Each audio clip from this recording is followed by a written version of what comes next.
البتہ دو چیزیں ایسی ہیں جن کو اچھی طرح سمجھ لیجئے، جس کے نتیجے میں اس میں ایک شدید رد عمل کے درجے میں انتہا پسندی پیدا ہو گئی۔ ایک تو یہ رد عمل تھا دو طرح کا جو جبر تھا یورپ کے اندر، اس لیے وہ اس کو کہتے ہیں ڈارک ایجز، بادشاہوں کی حکومت تو ڈیوائن رائٹس آف کنگز، بادشاہوں کے حقوق تو خدائی ہے۔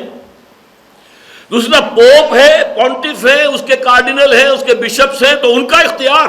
Divine authority of the pope.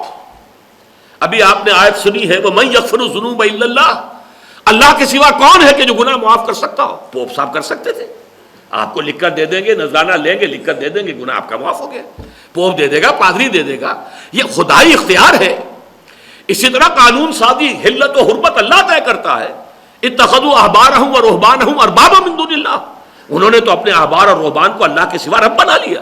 کہ جس شے کو حرام کہہ دیں وہ حرام ہے، جس شے کو حلال کہہ دیں وہ حلال ہے، حالانکہ تحلیل اور تحریم تو اللہ کا اختیار ہے۔ یہ جو دو جبر تھے جس کے اندر کے واقعہ یہ کہ ڈارکنیس کے اندر پورا یورپ جو ہے ایک بہت طویل عرصے سے، کئی صدیوں سے جو ہے اس کو تاریکی میں ڈوبا ہوا تھا، تو اب اس کے خلاف جب روشن خیالی آئی ہے، جب علم پھیلا ہے، جب یہ نظریات جو ہیں جس کو سمجھیے کہ جنہوں نے انسانی شعور کو ریوائٹلائز کیا ہے، یہ جب ہسپانیہ سے ہو کر پہنچے ان ممالک کے اندر، تو ان کے اندر ایک رد عمل شدید پیدا ہو گیا، مذہب کے خلاف ایک بالعموم بغاوت، پاپائیت کے خلاف بغاوت، شہنشاہیت کے خلاف بغاوت۔ یہ بغاوت جو ظاہر بات ہے کہ ریئیکشن جب ہوتا ہے تو وہ جو تھرڈ لا ہے نیوٹن کا، جو لاز آف موشن ہے، to every action there is an equal and opposite reaction, جتنا جبر تھا تو اس کا ریئیکشن بھی اتنا ہی شدید ہوا۔ نمبر دو بات جو بہت اہم ہے جس کو سمجھ لیجئے کہ ایک طرف تو یہ ریئیکشن کی طرف جا رہا تھا یورپ، کرسچین یورپ، دوسری طرف یہودیوں نے یوں سمجھیے کہ عیسائیت کی پشت میں چھرا گھونپنے کے لیے انہی تمام چیزوں میں کہ جو خیر جا رہا تھا ہسپانیہ سے، اور یہ آپ کے علم میں ہوگا کہ ہسپانیہ جو ہے مسلم اسپین، بن گوریون نے یہ کہا ہے کہ Muslim Spain was the golden era of our diaspora. سن 70 عیسوی سے جو ڈایاسپورا شروع ہوا تھا کہ ہم پوری دنیا میں منتشر کر دیے گئے، کھدیڑ دیے گئے، فلسطین سے نکال دیے گئے، جدھر تمہارا سین سمائے چلے جاؤ، مشرق میں جاؤ، مغرب میں جاؤ، یورپ میں جاؤ، افریقہ میں جاؤ، ایشیا میں جاؤ، یہ جو ڈایاسپورا کا دور تھا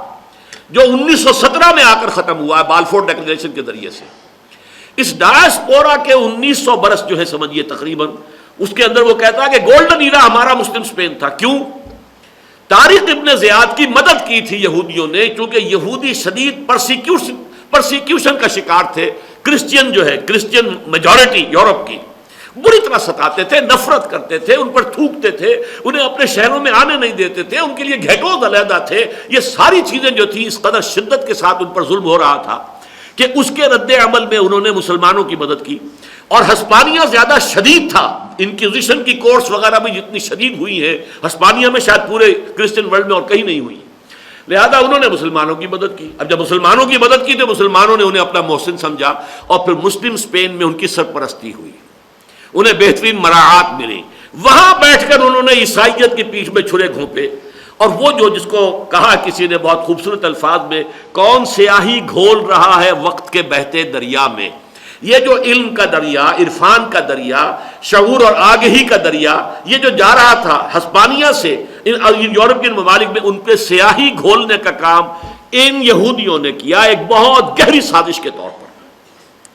چنانچہ آزادی کو انہوں نے بنا دیا مادر پدر آزادی، ہر شے سے آزادی، آزادی ہی آزادی، کوئی قدغن نہیں۔ یہ تحریکیں ان کے ہاتھ چلی ہیں، خدا اور مذہب سے بھی آزادی، مادر پدر آزادی، خدا اور مذہب سے بھی آزادی، زندگی زندگی برائے زندگی، اور اس میں یہ کہ بابر بیش کوش کے عالم دوبارہ نیست، جس کو میں نے کہا تھا پرمیسو ہیڈونزم، لذتیت پرستی۔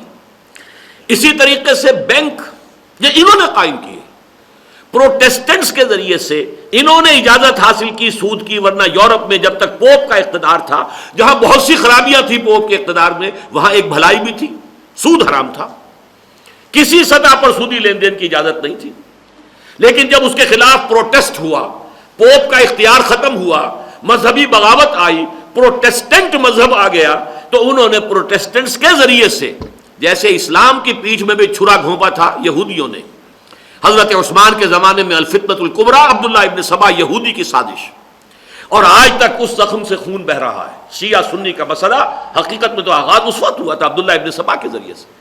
ایسے یہودیوں نے عیسائیت کی پیٹھ میں جو ہے چھرا گھونپا، اسے دو لخت کر دیا،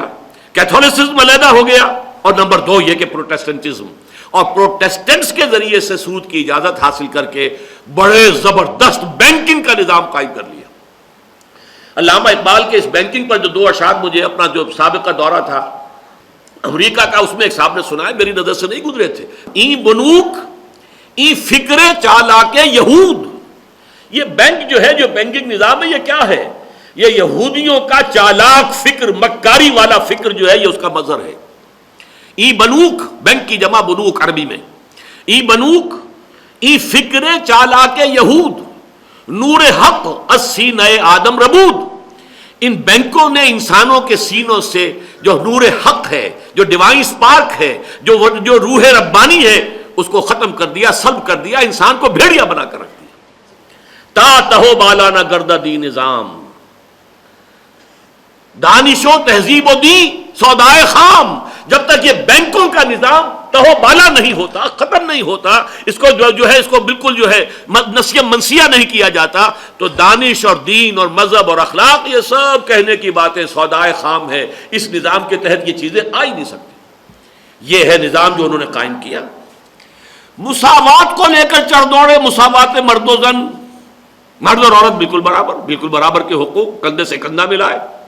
جس نے کہ آگے بڑھ کر فیمنزم کی تحریک شروع کی ہے، جس سے کہ واقعہ یہ ہے کہ آئلی نظام کا خاتمہ ہو گیا۔ انہوں نے بھرپور انتقام لیا کرسچین یورپ سے، ان کو کرپٹ کیا، انہیں جنسی اعتبار سے کرپٹ کیا، ان کے استحصال کے لیے بینکوں کا نظام قائم کیا، ان کا خاندانی نظام تباہ و برباد کر دیا، اور بینکنگ کے نظام کے ذریعے سے ان کے اوپر سوار ہو کر بیٹھ گئے، جس کو کہ علامہ اقبال دیکھ آئے تھے اس صدی کے آغاز میں کہ فرنگ کی رگے جاں پنجے یہود میں۔ یہ ہے در حقیقت اس تہذیب کی اس انتہا پسندی کے دو اسباب، ورنہ آغاز انر کور اس کا خالص اسلامی تھا۔ اس کا آغاز ہوا ہے مسلمانوں کے زیر اثر، ہسپانیہ کی یونیورسٹیز کے زیر اثر، اور اس تہذیب میں اگر کوئی خیر ہے، کوئی خیر اگر ہے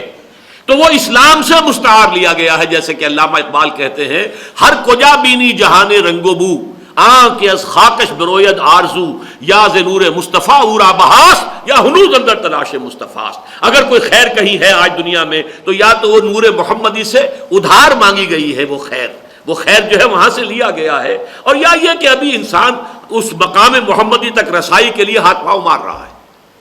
بہرحال یہ میں نے عرض کیا ہے کہ یہ صورتحال تھی جبکہ پاکستان اس پوری تہذیب کے خلاف ایک اینٹی تھیسس کہہ لیں، ایک چیلنج کہہ لیں، ایک بغاوت کے طور پر دنیا میں وجود میں آیا ہے۔